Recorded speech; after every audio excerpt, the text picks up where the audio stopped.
은혜로우신 하나님 아버지 감사합니다. 오늘도 새벽을 깨우는 우리의 신앙이 되게 하심을 감사합니다.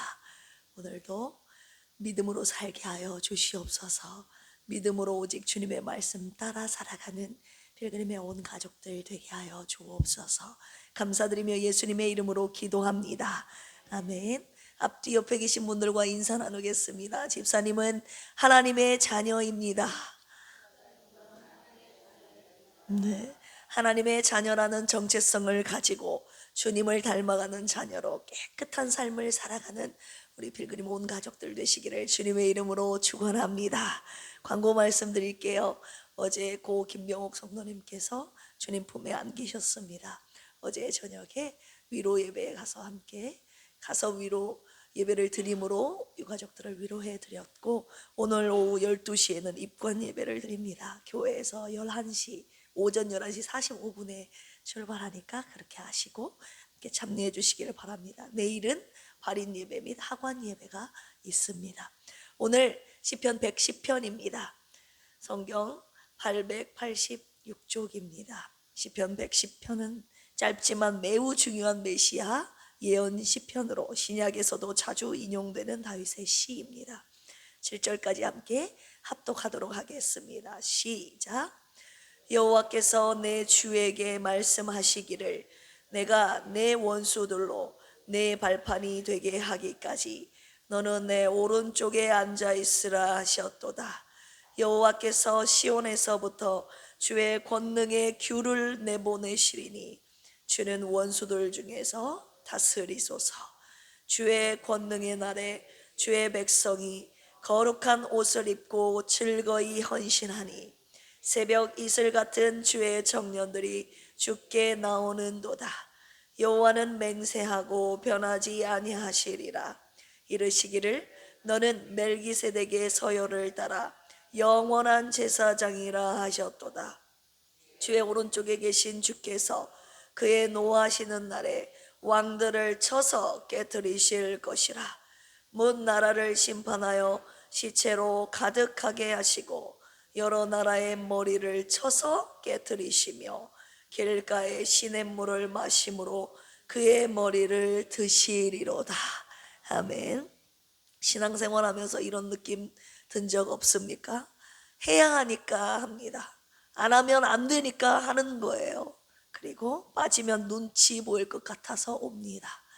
예배도 봉사도 헌금도 기도도 몸은 여기 있는데 마음은 따라와 주지 않죠. 억지로 끌려오는 느낌, 의무감으로 버티는 느낌, 그게 부끄러워서 말을 못하셨던 분들, 오늘 이 말씀이 그 자리에 정확하게 닿기를 소망합니다.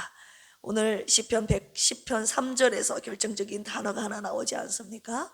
즐거이 헌신하니, 히브리어로 네다봇입니다. 강요 없이 우러나오는 자발적인 헌신을 말하는 단어입니다. 징집이 아니에요. 억지로 동원한 모임이 아닙니다. 스스로 나오는 거예요. 어떻게요? 즐거이. 이것이 바로 하나님이 원하시는 백성들의 모습입니다. 그리고 이것이 바로 제가 원하는 우리 교회 성도님들의 모습이자 저 자신의 모습이기도 하죠.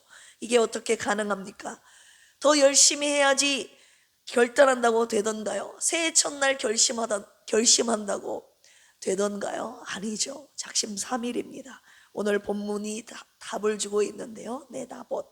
자원하는 헌신은 나의 결단에서 나오지 않습니다. 발견에서 나오는데요. 오늘 본문 속에서 나타난 왕의 모습, 이 왕이 어떠한 분인지를 우리가 깨달을 때, 발견하게 될 때 즐거이 주님 앞에 나오게 된다는 것을 가르쳐 주시는 것이죠. 오늘 그 왕이 어떤 분인지를 함께 살펴보도록 하겠습니다. 오늘 말씀의 묵상 포인트는요, 즐거이 헌신하라입니다. 첫 번째, 왕의 자리를 한번 살펴봅시다. 1절 같이 한번 읽어볼까요? 시작. 여호와께서 내 주에게 말씀하시기를 내가 내 원수들로 내 발판이 되게 하기까지 너는 내 오른쪽에 앉아 있으라 하셨도다. 아멘. 이 시편을 쓴 사람이 누구죠? 다윗. 부제어 보니까 다윗의 시라고 나와 있죠. 다윗이 그런데 이상한 말을 합니다. 다윗이 지금 왕이잖아요. 최고의 자리에 있음에도 불구하고 내 주에게라는 표현을 지금 쓰고 있어요. 히브리어로 아도니인데요. 내 주인, 내 주권자. 다윗이 지금 자기보다 높은 누군가를 가리키고 있는 것이죠. 생각해 보십시오. 이스라엘 역사상 가장 위대한 왕이 다윗이 자기보다 지금 높은 분을 가리키면서 내 주라고 지금 부르고 있는 것이죠.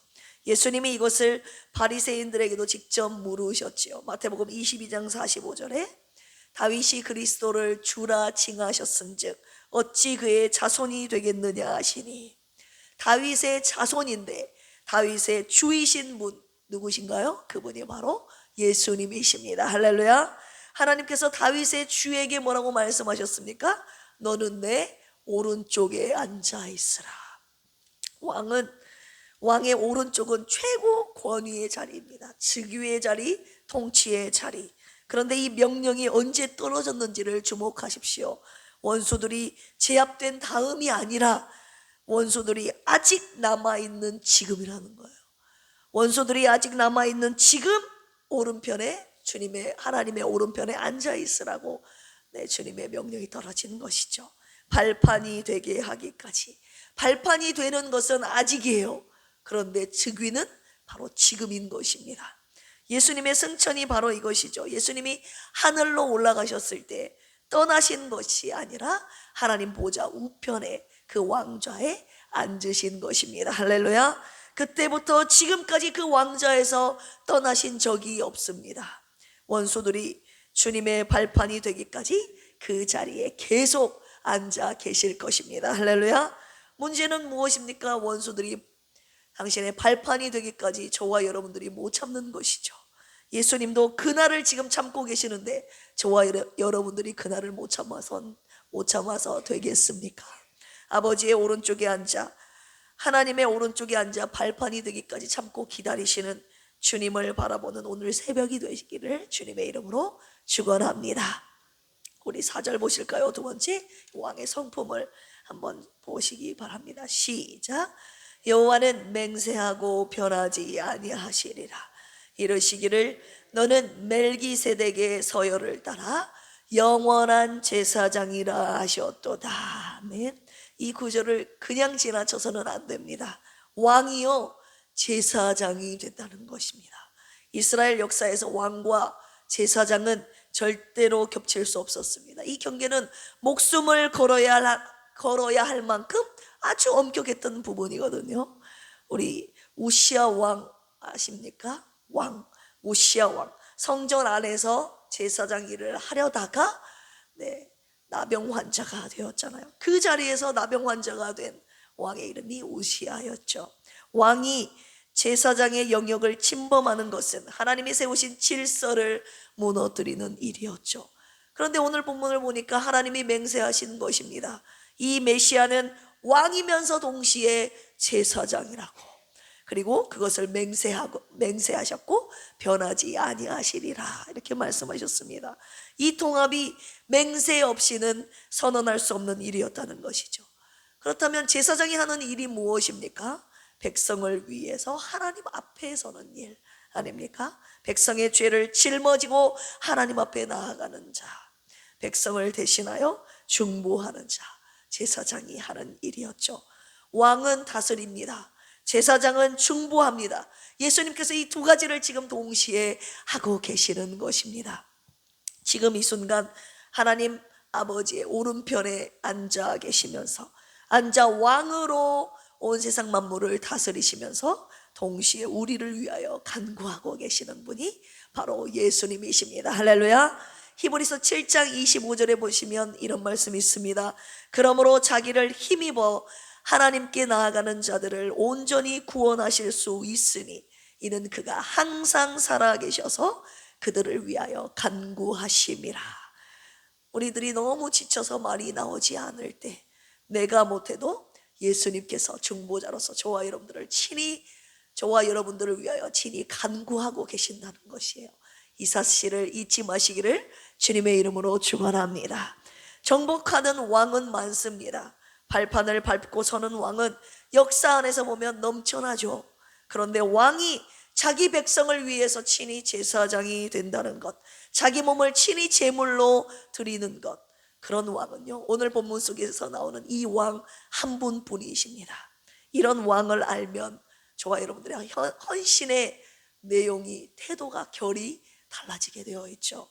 의무가 아니라 감사로, 해야 하니까가 아니라 이분이 나를 위해 이렇게 하셨으니까 라는 헌신의 내용으로, 모습으로 바뀌게 됩니다. 세 번째, 이 왕에게 나오는 백성들의 모습을 한번 살펴봅시다. 우리 3절 같이 한번 읽어볼까요? 시작.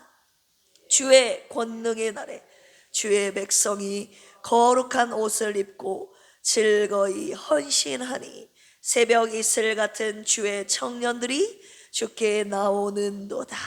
네, 여기서 내다보시 나오는 것입니다. 자원함, 강요 없이 나오는 헌신, 이것이 왕의 백성의 모습입니다. 그런데 이 백성이 왕께 어떤 모습으로 나옵니까?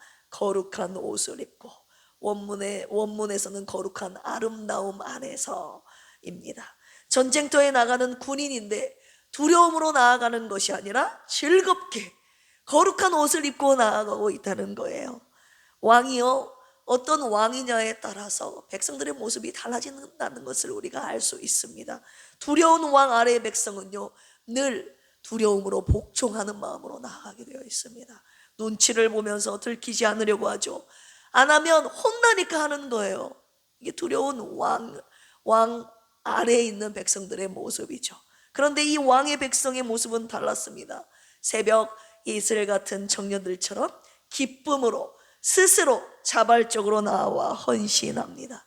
여러분, 이 헌신이 진짜 헌신 아니겠습니까? 신앙생활이 의무처럼 느껴지십니까?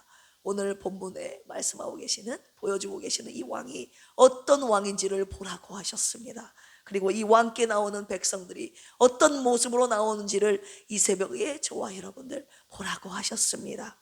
본문의 왕과 왕의 백성들을 보면 헌신은 의무가 아니라 감사가 됩니다. 새벽 이슬 같은 주의 청년들처럼 스스로 나오게 되죠. 그래서 예전에 소리엘이 이런 찬양 불렀던 것이 생각나요. 새벽 이슬 같은 주의 청년들이 주님 앞에 나오는도다. 들어보셨어요? 주의 이름으로 축복하여 주소서, 주의 빛을 발하게 하소서. 이 찬양이 이 본문의 말씀을 배경으로 쓰여진 찬양 아닙니까? 오늘 이 새벽에 우리의 왕과 중보자 되시는 예수 그리스도, 그리고 왕께 나오는 거룩한 백성들의 모습을 보는 우리들에게 새벽 이슬과 같은 주의 청년들이 되게 하신다는 약속을 주셨습니다. 할렐루야. 이 약속을 믿음으로 붙잡는 이 새벽이 되기를 주님의 이름으로 축원합니다. 하나님 보좌의 오른쪽에 앉아 계시며, 그리고 우리의 중보자가 되시는 왕께 새벽 이슬과 같이 즐거이 주님 앞에 나와 기쁨으로 헌신하는 필그림의 모든 청년들이 되시기를 주님의 이름으로 축원합니다. 함께 기도하시겠습니다. 원수들이 남아있는 지금 이 순간에도 하나님의 보좌 오른편에 앉아 계시고 우리를 위해 중보하고 계시는 주님, 주님의 백성들이 즐거이 나와 헌신한다는 말씀을 새벽에 주셨습니다. 우리 필그림 교회가 새벽 이슬과 같은 주님의 청년들이 되게 하여 주시옵소서. 주님 앞에 나올 때마다 즐거이 헌신하게 하여 주옵소서. 오늘도 병과 싸우고 있는 지체들을 위해서 기도합니다. 이겨낼 힘과 체력과 믿음을 주시고 반드시 승리하게 하여 주시옵소서. 고 김병옥 성도님의 모든 장례 절차 가운데 최솔래 집사님과 모든 유가족들에게 천국과 부활과 영생에 대한 소망으로 가득 넘치게 하여 주시옵소서. 오늘은 다음 세대 아이들이 대구 이월드에 가는 날입니다. 어린이날의 귀한 추억을 선물로 주셔서 감사합니다. 기쁨으로 무사히 잘 다녀오는 행복한 야유회가 되게 하여 주옵소서. 몸과 마음과 영혼이 바르고 건강하게 잘 자라서 주님 손에 붙들려 쓰임받는 멋진 필그림 다음 세대들이 되게 하여 주시옵소서. 이들을 섬기고 가르치는 교사들에게 새 힘과 능력과 지혜를 허락하여 주시옵소서. 감사하며 예수님의 이름으로 축복하며 기도합니다. 아멘. 주여 삼창하시고 기도합니다. 주여, 주여.